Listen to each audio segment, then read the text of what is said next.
오늘부터 이 한 주간은 요나서의 말씀을 가지고 우리가 함께 묵상해 나가고자 합니다. 요나서는 전부 이제 총 4장의 짧은 책입니다. 한 장 한 장 또 말씀을 통해서 우리에게 어떤 말씀을 주실지 함께 기대하며 말씀을 받으시고요. 또 요나서 우리에게 주신 이유는 고민하면서 어떤 말씀을 함께 이번 대립을 나눌까 하다 요나서의 말씀을 선택했는데, 요나서는 구원에 관한 책입니다.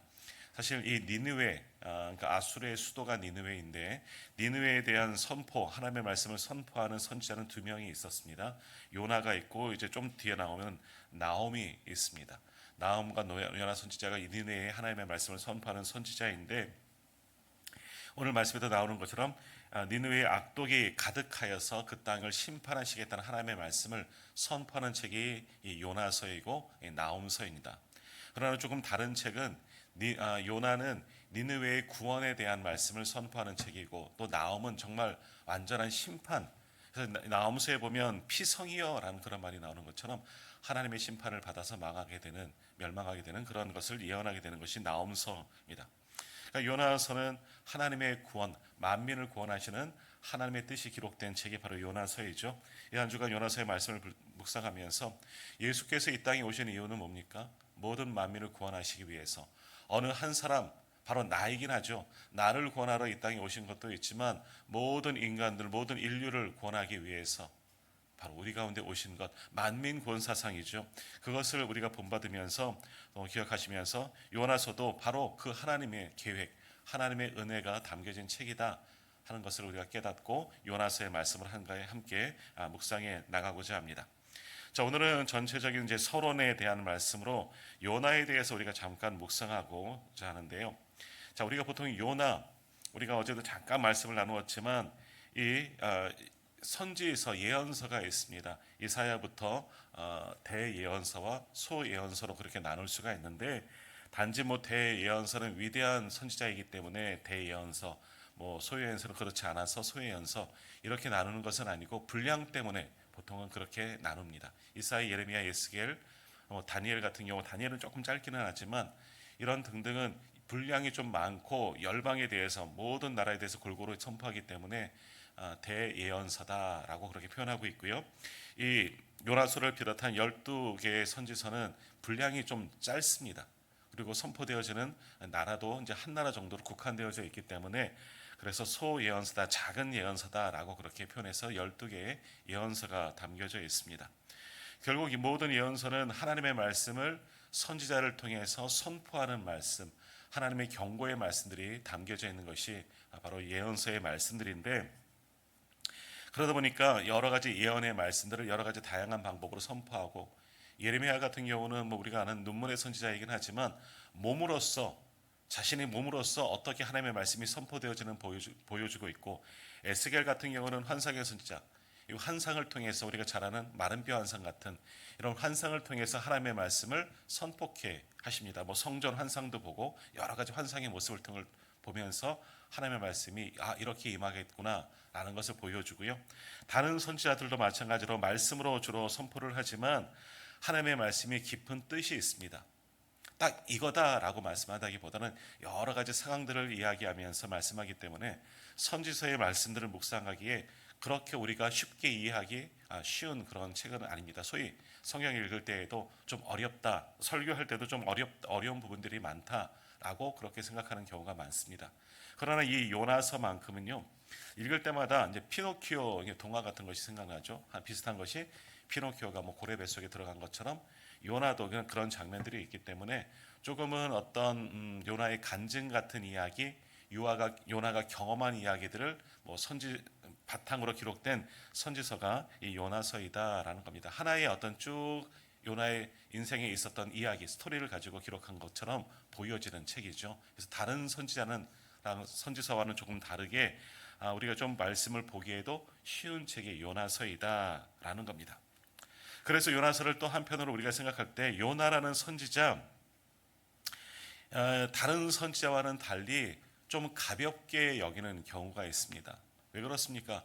보통 대부분의 선지자는, 가짜 선지자 말고 참 선지자들은 하나님이 말씀하시면 그대로 순종합니다. 물론 나중에 하박국 선서 같은 경우에 보면 하박국은 하나님께 질문을 하는 것으로 시작됩니다. 성전 높이 올라가서 하나님 왜 가만히 계십니까? 하나님께 항변하는 것은 있지만 요나와는 그래도 좀 다른 부분이에요. 하박국은 하나님의 말씀을 듣고 하나님의 말씀이 그것입니까? 깨닫고 자기가 이해하지 못하고 자기 생각과는 다르더라도 하나님의 말씀에 순종해서 정말 하나님의 뜻을 따르는 것이 하박국이었다면 요나는 좀 다르죠. 오늘 말씀에도 나오지만 하나님의 말씀을 받습니다. 하나님의 말씀을 대언해야 하고 말씀하신 대로 니느웨로 가라 그러면 가는 거예요. 거기에서 하나님의 말씀하신 대로 선포하는 것이 선지자예요. 선지자는 자기의 생각이 없습니다. 내 말을 하는 것이 아니라 하나님의 그 입술에 주신 말씀을 가서 해당되는 대상에게 선포하는 것이 하나님의 말씀이죠. 그러니까 여기는 스피커랑 똑같아요. 스피커는 자기가 스스로 소리를 내는 것이 아니라 마이크를 통해서 장치를 통해서 앞에서 연단 강사가 하는 말이 스피커를 통해서 그저 나오는 거죠. 스피커가 말하는 것이 아니라 강사가 전하는 말을 누군가 마이크를 통해서 전하는 말을 스피커는 확산하는 것뿐입니다. 선지자의 역할이 그거예요. 자기를 통해서 하나님의 말씀하시면 그것을 선포하는 것이 선지자의 역할입니다. 내 말을 거기다 넣을 필요가 없습니다. 그러나 요나는 하나님의 말씀, 하나님의 사명을 주셨음에도 불구하고 그것을 거부하고 오늘도 말씀에도 보면 다시스로 도망하였다라는 겁니다. 주신 사명, 선지자의 사명을 버려버리고 도망치는 선지자. 그렇기 때문에 우리는 요나를 보면서 요나도 선지자인가? 라는 생각을 할 때가 참 많이 있지만 그러나 우리가 조금 더 역사적인 배경을 보면 요나는 결코 우리가 그렇게 만만하게 생각할 정말 그러한 선지자가 아니라 정말 당대에는 굉장히 위대한 하나님의 사람이었다라는 겁니다. 자, 그래서 하나씩 좀 살펴보도록 하겠습니다. 먼저 요나라는 이름의 뜻은 비둘기라는 그런 뜻을 가지고 있습니다. 조금 더 특이하죠. 비둘기 지금은 평화의 상징 이렇게 우리가 생각할 수 있겠지만 어찌 보면 하나님의 메시지를 당시에는 비둘기에다가 이제 다리에다가 편지를 내서 이렇게 전하는 그런 것처럼 아마도 하나님의 말씀을 전하는 자이다라는 그런 뜻을 가진 이름이 요나라는 이름입니다. 그리고 오늘 본문 1절에 나오는 것처럼 이스라엘 백성들에게 있어서는 자신을 소개할 때 누구의 아들이다, 자기의 출신과 가문을 아버지의 이름을 이야기하는 경우가 참 많이 있죠. 요나들을 설명할 때도 마찬가지입니다. 아미떼의 아들 요나이다라고 그렇게 말씀하고 있습니다. 사실 아미떼는 누구인지는 잘 모르겠지만 그 이후에 나오는 말씀을 살펴보면 이 요나의 출신지는 예수님이 자라나신 곳과 똑같은 곳이 나사렛입니다. 저 북쪽의 스불론 지파의 땅에 있는 이스라엘 좀 변방이죠. 나사렛이라는 동네에서 동북쪽으로 한 5km 정도에 있는 가드 헤벨이라는 곳에 거기에 출신의 선지자입니다. 그러니까 어찌 보면 이스라엘에 있어서 북쪽, 어제 본 지도 생각나십니까? 저 북쪽에 있는 한 변방에 있는 변두리 도시에 있던 거기서 하나님의 부름을 받은 선지자가 요나이다라는 겁니다. 근데 조금 전에 말씀드린 것처럼 당시에는 그래도 유명한 위대한 선지자가 바로 요나입니다.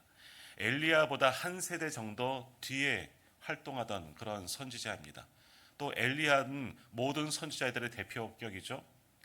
그래서 선지자 하면 가장 먼저 생각나는 사람이 엘리야, 불의 사자 엘리야라고 생각하는 것처럼 이 요나도 엘리야 못지않게 하나님의 말씀을 정말 담대하게 선포했던 그 사람이 바로 요나 선지자입니다. 요나가 활동하던 시대에는 여로보암 2세가 다스리던 때입니다. 북이스라엘에서 활동하던 때이죠. 그래서 열왕기하 14장에 보면 거기에 요나 선지자의 이름이 나오는데요. 제가 한번 조금 길게 읽도록 합니다. 열왕기하 14장 23절에서 27절까지의 말씀 제가 한번 읽겠습니다. 유다의 왕 요아스의 아들 아마사 제15년에 이스라엘의 왕 요아스의 아들 여로보암이 사마리아에서 왕이 되어 41년간 다스렸으며 여호와 보시기에 악을 행하여 이스라엘에게 범죄하게 한 느밧의 아들 여로보암의 모든 죄에서 떠나지 아니하였더라. 이스라엘의 하나님 여호와께서 그의 종 가드 헤벨 아미떼의 아들 선지자 요나를 통하여 하신 말씀과 같이 여로보암이 이스라엘 영토를 회복하되 하맛 어귀에서부터 아라바 바다까지 하였으니 이는 여호와께서 이스라엘의 고난이 심하여 매인자도 없고 노인자도 없고 이스라엘을 도울 자도 없음을 보셨고 여호와께서 또 이스라엘의 이름을 천하에서 없이 하겠다고 아니하셨으므로 요아스의 아들 여로보암의 손으로 구원하심이었더라. 아멘. 이런 말씀이 있습니다. 자, 열왕기 여로보암 2세, 우리가 아시는 것처럼 여로보암은 이스라엘 왕 중에 2명이 나옵니다. 이스라엘의 첫 번째 왕도 여로보암이고, 그래서 그 사람은 느밧의 아들 여로보암이라고 보통 그렇게 표현합니다. 그리고 이제 이스라엘 후반부에 이제 여로보암이라는 사람이 보통 나오는데, 성경에는 그냥 똑같이 여로보암이라고 표현하고 있지만 우리가 구분하기 위해서 역사 속에서는 여로보암 2세라고 보통은 그렇게 이야기합니다. 그러니까 두 번째 여로보암 2세 때 활동하던 사람이 바로 이 요나이다라는 겁니다. 근데 여로보암 2세 때는요, 그래도 북이스라엘의 전성기 가운데 하나였습니다. 그때 오늘 본문에도 나오지만 그 북방에 있던 아수르 제국이 있었는데, 여로보암 2세 때는 그래도 이 아수르의 세력이 조금 약해진 그 때가 있었다라는 겁니다. 이 이방 아수르가 다른 나라와 전쟁을 하는 바람에 국력이 조금 쇠퇴했습니다. 그래서 원래는 그 전까지는 바로 이 이스라엘 위에 아람이라는 나라가 있었습니다. 그래서 아람과 이스라엘도 많이 싸우긴 했는데, 이 아수르가 세력을 확장해서 아수르의 수도 다메섹, 그러니까 사도 바울이 다메섹까지 갔던 적이 있지 않습니까? 그 다메섹을 점령했던 적이 있어요. 그래서 거기를 다메섹을 자기의 땅으로 삼았던 적이 있는데, 여로보암 2세가 활동하던 때에는 아라랏이라는 나라왕 이 아수르랑 싸우게 됩니다. 전쟁을 하면서 그 땅을 잃어버리게 됩니다. 그래서 국력이 조금은 쇠퇴하게 되던 시절이 있었습니다. 그 틈을 타서 북이스라엘도 번성을 이루게 됩니다. 그래서 조금 전에 읽었던 말씀에 들었던 것처럼 여로보암이 이스라엘 영토를 회복하되 하맛 어귀에서부터 아라바 바다까지다. 저 북방을 회복하였다. 하맛 어귀에서부터 아라바 바다까지는 어딘가 하면 다윗과 솔로몬 시대, 이스라엘의 최전성 시대입니다. 그때는 이스라엘이 물론 작은 나라에도 아직도 막 큰 영토를 확장한 것은 아니지만, 그리고 주변 나라들을 복속시켜서 여러 나라들을 점령하고 뭐 암몬이라든지 모압이라든지 이런 등등, 에돔에도 마찬가지이지만 많은 나라들로부터 조공을 받았던 때가 다윗과 솔로몬 시대입니다. 그러니까 하맛 어귀에서부터 아라바 바다까지는 그때의 영토, 다윗과 솔로몬이 다스렸던 최전성기 때 최고로 영토가 확장되어졌던 때, 그러니까 그 땅을 회복했던 때가 여로보암 2세 때였다라는 겁니다. 그런데 하나님께서 분명히 말씀하시기를 왕하 열왕기에 기록된 것처럼 여로보암 2세 때도 그 왕도 악한 왕입니다. 하나님 보시기에 그들의 느밧의 아들 여로보암처럼 모든 죄에서 떠나지 아니하였다. 악한 왕이었는데, 근데 그때는 특이하게도 가장 정성기였고 나라의 영토기도 옛 영토를 다 회복하던 시대였다는 거죠. 사람은 악한데 하나님께서 회복하셨다. 땅을 회복하게 되었다. 전혀 맞지 않는 그런 일이 일어나게 된 겁니다. 근데 그렇게 될 수밖에 없었던 이유가 뭐냐? 하나님께서 이스라엘 이름을 천하에서 없이 하지 않겠다, 없애겠다 하시기는 않았다는 겁니다. 멸망시키겠다 아직 말씀하셨지 않았기 때문에 하나님께서 여로보암의 손으로 구원케 하셨다라는 것을 열왕기 하는 기록하고 있습니다. 그러니까 여로보암의 능력에 있어서 이스라엘의 옛 영토를 회복한 것이 아니라 하나님께서 그 땅에 구원을 베풀어 주셨다는 거죠. 역사를 움직이신 겁니다. 조금 전에 말씀드린 것처럼 아수르 제국이, 그 잔인한 아수르 제국이 다른 나라와 전쟁하느라 국력이 좀 쇠퇴할 때 여로보암이 이스라엘을 회복시킬 수 있는 그런 시간을 하나님께서 허락하여 주셨다는 거죠. 하나님께서 그것을 이루게 하셨다라는 겁니다.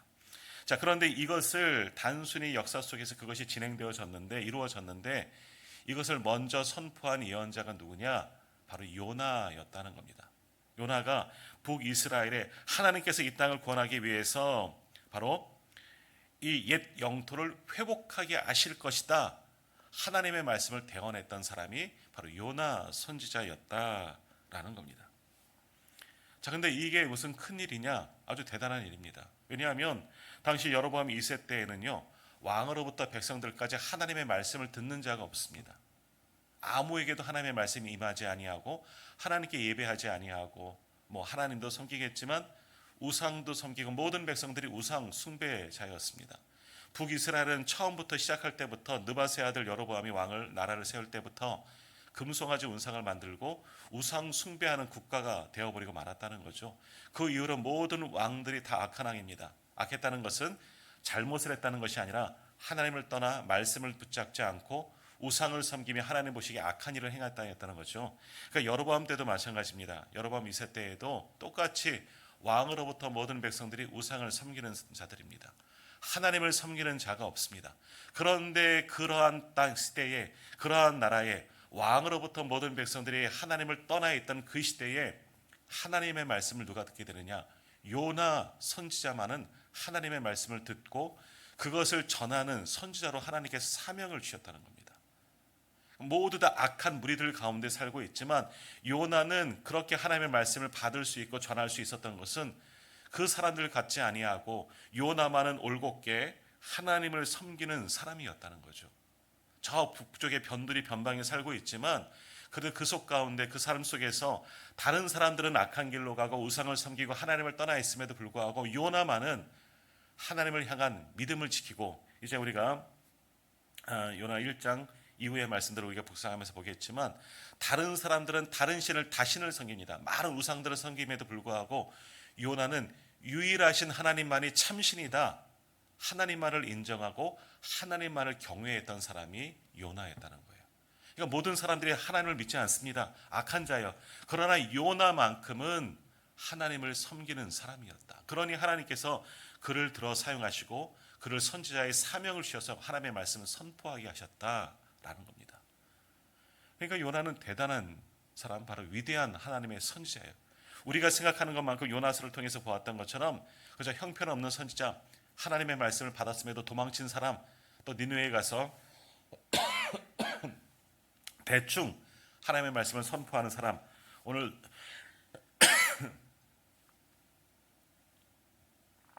순서지에도 보면 우리가 마지막 날 말씀의 제목이 요나의 분노거든요. 하나님께 불평한 거거든요, 사실은요.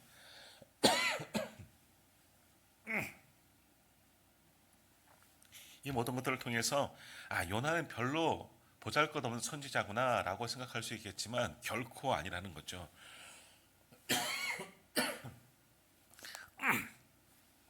우리가 요나서에 알고 있는 그 정도의 선지자가 아니라 요나는 당대에 마치 엘리사와 같이 절대 다른 세력에 굴하지 아니하고 목에 칼이 들어와도 하나님만을 섬길 수 있는 그 선지자가 바로 요나 선지자였다라는 겁니다. 우리가 생각하는 그런 형편없는 선지자가 아니라 정말 하나님의 위대한 선지자가 바로 요나였다는 겁니다. 자, 여튼 이러한 선지자에게 하나님이 오늘 말씀을 주시는데요. 어떤 말씀이냐? 2절 말씀. 오늘 2절 말씀을 한번 같이 읽도록 하겠습니다. 너는 일어나 그 저 큰 성읍 니느웨로 가서 그것을 향하여 외치라. 그 악독이 내 앞에 상달되었음이니라. 아멘. 자, 오늘 이 말씀에 보면 하나님이 요나를 이제 파송하기를 원합니다. 그래서 역사 속에서 보면 수석가들은 요나가 이방 땅에 최초로 파견된 선지자다라고 그렇게 이야기를 하는 거예요. 오늘을 말하면 뭡니까? 선교사가 된 거예요. 다른 나라에 파송한 하나님의 선교사가 된 거죠. 그 땅에 복음을 전하기 위해서 파송한 최초의 선교사가 되었습니다. 자기 나라를 위해서 북이스라엘을 향해서 하나님의 말씀 선포한 사람이 아니라 또 이제 그렇게도 하였지만 나중에는 니느웨라는 나라, 니느웨는 수도이긴 하지만 도시이지만 다른 나라 이방 나라를 향하여서 선포하기 위해서 하나님의 복음을 전한 선교사이다라는 겁니다. 자, 그러니까 이 말씀을 통해서 우리가 알 수 있는 것은 뭐냐? 자, 요나도 당시에는 모든 이스라엘 백성들도 구원은 누구에게만 있느냐? 하나님의 선택한 백성 이스라엘에게만 있다고 생각한 겁니다. 그래서 다른 나라에는 구원이 없다고 생각합니다. 그래서 할례 받지 못한 자들이라고 표현하죠. 우리는 하나님이 아브라함을 통해 선택받은 백성, 아브라함 때 맺은 할례 언약을 통해서 우리는 구원받은 자이다. 구원은 오직 우리에게만 있다라고 생각을 합니다. 그래서 이방 사람들을 가리켜 할례 받지 못한 사람들, 그것은 곧 구원과는 상관없는 사람들이라고 생각한 겁니다. 그 하나님께서 이스라엘을 어떻게 구원하셨습니까? 애굽의 노예로 살고 있을 때에도 그들을 출애굽시켜서 구원하신 하나님이시라는 거예요. 천하 만민 가운데 이러한 구원을 받은 자가 이스라엘밖에 없다는 거죠. 하나님의 오직 구원하는 백성은 이스라엘뿐이다. 지금까지도 생각한 거고 요나 선지자도 그렇게 생각하고 있는 거예요. 그래서 지금 부르시기 전까지는 그래도 이스라엘이 하나님을 떠나 있지만 그 땅 가운데 하나님을 선포했던 사람이 요나 선지자입니다. 백성들이 왕도 그렇고 백성들도 하나님을 떠나 있지만 그래도 하나님의 말씀을 선포하면서 너희를 구원하실 것이다 라고 선포했던 거예요. 왜? 선민이거든요. 하나님의 택한 백성이거든요. 이스라엘만이 오직 구원이 있기 때문이죠. 요나도 그렇게 생각하고 있는 겁니다. 이게 요나의 선지자로서의 자부심인 거죠. 내가 할 사명은 뭐냐?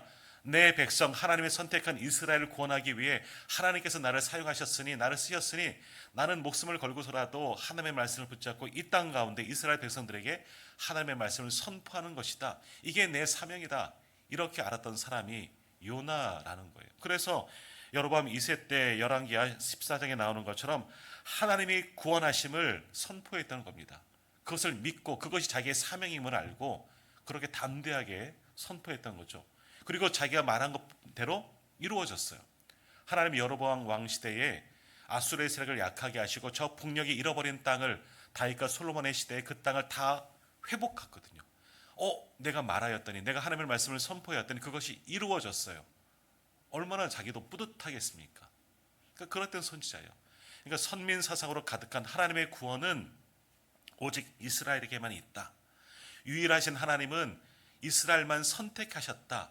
그것이 이루어졌잖아요. 자기가 말한 대로 선포한 대로 그대로 회복되어지는 것들이 이루어졌잖아요. 그래서 요나가 가지고 있는 구원가는 뭐냐? 구원은 오직 이스라엘에게만 있다.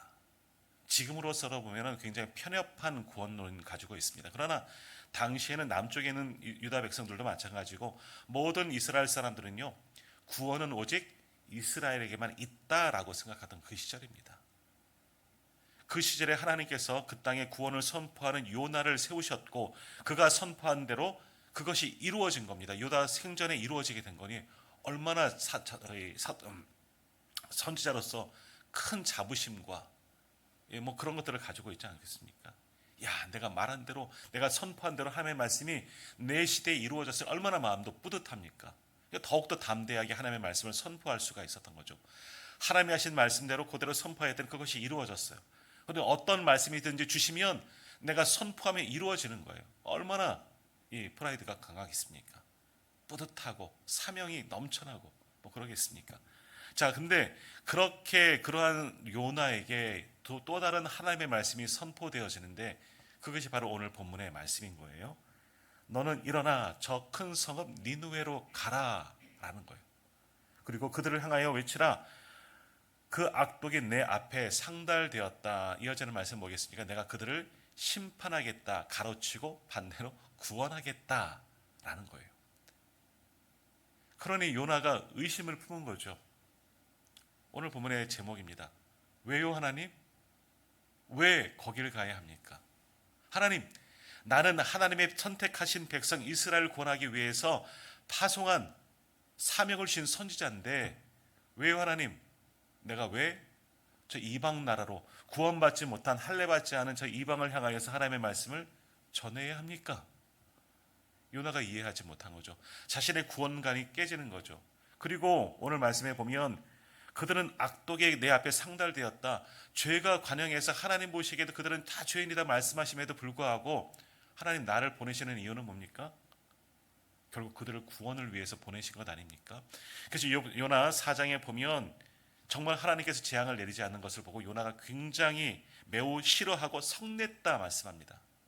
이 마음을 가지고 있기 때문에 이방은 구원에서 벗어났습니다. 멸망받는 사람들이에요. 할례받지 못한 자들은 다 멸망당할 사람인데 왜 나를 보내시냐는 거죠. 구원받지 못할 사람들에게 불필요하게 왜 이 나와 같은 선지자, 이때는 아주 자부심이 대단했잖아요. 하나님의 말씀이 이루어졌잖아요. 왜 나를 보내십니까? 다른 뜻으로 보여주시든지 저 구원받지도 못할 자들에게 왜 하나님의 구원을 하나님의 하나님 되심을 보여주려고 하십니까? 마음에 들지 않은 거예요. 사실 지금까지는 이 말씀 전까지 요나는 하나님의 말씀에 순종했습니다. 하나님만을 경외했습니다. 그리고 그것이 이루어졌으니 더욱더 귀한 담대한 믿음으로 하나님의 말씀을 붙잡고 나아가기로 결단했겠지요. 정말 믿음으로 영적으로 충만한 상태입니다. 그런데 오늘 그 믿음이 깨어져 버린 겁니다. 하나님의 뜻을 알 수가 없는 거죠. 왜 하나님? 하필 저 나라에 가야 하죠? 왜 나를 파송하십니까? 나 같은 이 선지자가, 저 할례받지 못한 자들, 구원받지 못한 자들 왜 나를 등더미로 보내시려고 하십니까? 마음에 들지가 않은 거예요. 사사시대의 표현에 의하면 요나가 여기는 자기 소견에 옳은 대로 생각하게 된 겁니다. 마음에 들지 않은 거죠. 내가 이방 사람들에게 이 복음을 전할 필요가 있을까? 왜 저들은 할례받지 못한 자들, 구원에서 멀어진 자들인데 이걸 전할 필요가 왜 있어? 그리고 하나님 왜 저들을 생각하시지? 구원은 이스라엘만 있는데 요나는 하나님의 뜻을 이해하지 못하는 거예요. 그래서 떠나는 겁니다. 그래서 3절에 어떻게 됩니까? 그러나 요나는 그러나가 아니겠죠. 그래서겠죠. 요나가 여호와의 얼굴을 피하려고 일어나 하나님을 피하는 겁니다. 하나님의 뜻을 거부하는 겁니다. 지금까지는 하나님의 말씀만을 붙잡고 살아왔던 요나인데 두 번 이제 임한 이 말씀만은 들을 수가 없는 겁니다. 자기 스스로 해석을 하는 거죠. 이거는 하나님의 뜻이 아닐 거야. 하나님의 뜻과는 상관없는 다시스, 내일 이제 말씀을 나누겠지만 다시스는 스페인에 있는 항구입니다. 니느웨로 가는 것은 동쪽으로 가는 겁니다. 다시스는 서쪽 끝으로 가는 겁니다. 주석을 찾아보았더니 이스라엘에서 다시스로 가는 항로가 원래는 없다 그래요. 가는 배편이 거의 없다는 거예요. 그리고 요빠라는 곳에서 배를 타고 가는데 요빠는 굉장히 작은 항구라 그래요. 그래서 이 다시스로 가기 위해서는 지중해를 건너가야 하기 때문에 큰 범선이 필요한데 그런 대형 성박은 요빠에 들어올 수가 없다는 겁니다. 작은 항구이기 때문에. 그런데 마침 거기에 다시스로 가는 배가 올랐다는 거죠. 소위 말하는 운이 좋았다는 거죠. 그러니 하나님의 뜻이 아닌 거야. 도망치면 돼. 하고 가버렸다는 겁니다. 요반은 하나님의 말씀을 주셨음에도 불구하고 지금까지는 하나님의 말씀을 잘 들었지만 오늘 주신 이 말씀은 듣기가 싫은 겁니다. 거부하고 이게 하나님의 뜻일까? 의심하게 되는 거죠. 왜 하나님, 이게 하나님 말씀 맞습니까? 하나님, 제가 정말 가야 하는 것이 맞습니까? 이거 제가 해야 합니까? 나 그래도 하나님의 선지자인데 내가 저 이방인들에게 하나님의 복음을 전해야 합니까? 여러 가지 의심된 마음, 불평하는 마음, 하기 싫은 마음, 여러 가지 마음을 가지고 마침 다시스로 가는 배가 보였고 그걸 타고 도망치게 되는 거죠. 도망쳤다는 것을 가지고 우리는 요나가 별일 없는 선지자다 하지만 요나는 정당한 거예요. 지금 하나님의 뜻을 이해할 수 없는 거죠. 다른 뜻이 있을 거라 생각한 거죠. 왜? 하나님의 구원은 어디에만? 이스라엘에게만 있기 때문에. 요나는 이와 같은 행동을 하면서 정당한 겁니다. 그래서 우리가 내일 보겠지만 그러니 배 밑에 가서 편안하게 잠을 잘 수가 있었던 거죠. 이것이 하나님에게 옳은 것이다. 마치 사도 바울이 교회를 핍박하고 예수 믿는 자를 핍박하는 것처럼 핍박하였을 때 그것이 하나님께 옳은 것처럼 보여졌던 것처럼 요나도 마찬가지예요. 지금 오히려 구원은 이스라엘 백성들에게만 있기 때문에 니느웨에 복음을 전하지 않는 것이 하나님의 뜻일 거야 스스로 판단한 겁니다. 그래서 다시스로 피한 겁니다. 요나는 자기의 올곧은 믿음으로 이게 하나님의 뜻일 거다 판단하면서 이와 같은 행동을 하게 되었다라는 겁니다. 자, 이게 요나의 서론이라 할 수가 있는 거지요. 자, 이러한 요나를 통해서 우리가 분명히 기억해야 할 것은 하나님께서 왜 요나를 니느웨로 보내실까? 오늘 이전의 말씀 것처럼 하나님도 보셨습니다. 그 땅이 악독이 내 앞에 상달되었다. 오늘 말씀에 보면은 그것을 향하여 외치라라고 말씀하시는데 옛날 개역 한글 성경 개정되기 이전 성경에 보면 그것을 쳐서 외치라라고 말씀합니다. 친다는 것은 치는 거예요. 진짜 때린다. 하나님의 심판을 선포하라 말씀하시는 거죠. 왜? 니느웨 아수르 사람들의 죄 때문에 내가 그들을 심판하겠다라고 말씀하는 거예요. 그러니까 요나의 생각은 니느웨에는 구원이 없다고 생각하는 것이 맞습니다. 니느웨에 구원이 없다. 그러니까 요나만의 생각이죠. 하나님의 뜻은 뭐냐? 요나를 통해서 하나님의 복음이 선포되어지고 죄가 가득했던 사람들 돌아와 하나님께 회개하고 돌아오기를 구원받기를 원하는 것이 하나님의 뜻이라는 겁니다. 그러니까 요나를 통해서 우리가 알아야 할 것은 예수 그리스도가 우리 가운데 왜 오셨는가? 모든 인류를 구원하기 위해서 오셨다는 거예요. 이 마음을 예전부터 처음부터 하나님은 가지고 계셨다는 거죠. 노아의 홍수 시대도 하나님은 노아를 통해서 복음이 전포되어지고 그들이 구원받기를 원하셨던 거예요. 하나님의 뜻은 그 죄악 가운데 죄악이 관행한 사람들을 심판한 홍수로 쓸어버리는 것이 하나님의 뜻이 아니라 노아를 통해서 구원하고 싶은 것이 하나님의 마음이셨던 거죠. 오늘도 마찬가지예요. 요나를 통해서 너 니느웨 심판받을 것이다. 하나님의 불이 임할 것이다. 마치 아브라함 시대에 소돔과 고모라를 심판하러 간 천사들과 같이 그러한 모양으로 요나를 파송하는 게 아니라 하나님의 뜻은 요나를 통해서 그 땅에 하나님의 복음이 구원의 복음이 선포되고 그들을 구원하시기 원하시는 것이 하나님의 마음이에요. 모든 만민을 죄가 있든 자는 없든 자는 구원하실 것이 하나님의 마음인 거죠. 예수님이 오신 것도 마찬가지예요. 모든 인류를 구원하기 위해서 예수 그리스도를 보내오신 겁니다. 로마서에 보면 우리가 수요일 날도 보았지만 우리가 아직 죄인 되었을 때에 하나님이 우리를 사랑하셨다. 그래서 그 아들을 내어주셨다 분명히 말씀하고 있는 거예요. 이것이 하나님이 우리를 사랑하시는 사랑입니다. 그 마음으로 요나를 보내신 거예요. 그러나 요나는 그릇 생각한 거죠. 이것이 하나님의 뜻이 아니라서. 왜요 하나님 그렇게 해야 합니까? 왜 제가 가야 합니까? 하나님 저는 그렇게 하기 싫습니다. 요나의 편협된 사고가 있었다는 거죠. 자, 오늘 우리도 그러한 생각을 할 때가 있습니다. 하나님은 지금도 우리 주변의 모든 사람들을 구원하기를 원하십니다. 우리를 통해서 그들에게 복음이 선포되어지고 예수 그리스도의 사랑이 선포되어지고 그들을 주님 앞으로 인도하기를 원하시는데 우리는 그 하나님의 뜻을 거스를 때가 많이 있습니다. 하나님, 저 사람은 아닌 것 같아요. 하나님, 왜 저 사람에게 내가 복음을 전해야 합니까? 나와 관계가 좋지 않고 심지어 원수처럼 지내는 사이인데 왜 제가 가야 합니까? 라고 항변할 때가 있고, 하나님, 저들은요 제가 해봤거든요 복음을 받아들이지 않습니다 라고 편협된 구원론을 가지고 있는 것이 오늘 우리예요. 우리도 똑같이 요나와 똑같은 거예요. 우리 모든 사람들에게 복음을 전하네, 아니요, 이 사람은 절대 받아들이지 않을 사람이라고 요나처럼 생각하는 경우가 얼마나 많이 있었습니까? 그래서 그들에게는 복음을 병하다는 시도조차 해보지도 않았습니다. 더욱이 그들이 가족일 수가 있습니다. 야, 우리 식구들 이렇게 말 안 들어요. 하나님, 나는 포기했어요. 하나님 알아서 하십시오. 이러는 경우도 얼마나 많이 있습니까? 그러나 하나님은 바로 그 영혼을 사랑하시는 줄 믿습니다. 그 영혼을 불쌍히 여기시고 그들에게 복음을 전하기를 원하십니다. 그래서 요나와 같은 사람을 파송하는 거예요. 당대 요나는 위대한 하나님의 사람이었거든요. 당시에 요나밖에 없었어요. 그리고 북쪽에 있었잖아요. 가깝잖아요. 네가 가라는 거예요. 네가 그 일의 적임자라고 요나를 보내시는 거예요. 그냥 요나가 아무 사람 가운데 하나 걸려서 너 가, 이게 아니에요. 하나님은 수많은 사람들 가운데 요나를 특별히 사용하시고 그 가운데 영향력이 있던 하나님의 은혜도 경험했던 요나를 보내시기를 원하신 거죠. 오늘 이 시대도 마찬가지입니다. 먼저 은혜 받은 나를 하나님 보내시기를 원하고 계십니다. 그 사람을 위해서 나는 불편하지만, 나는 아닌 것 같지만 하나님 그들을 위해서 지금 나를 보내시기를 원하시는 거예요. 나를 구원하고자 예수님이 오신 것처럼 그들을 구원하고자 우리를 사용하시기를 원하시는 겁니다. 하나님은 요나처럼 오늘 우리를 선택하시고 사용하시기를 원하십니다. 어떻게 하시랍니까? 요나처럼 왜요 하나님? 왜 제가 가야 합니까? 도망치시겠습니까? 아니면 그들에게 하나님의 주신 사명을 붙잡고 복음을 전하시겠습니까? 그것은 우리의 선택이겠죠.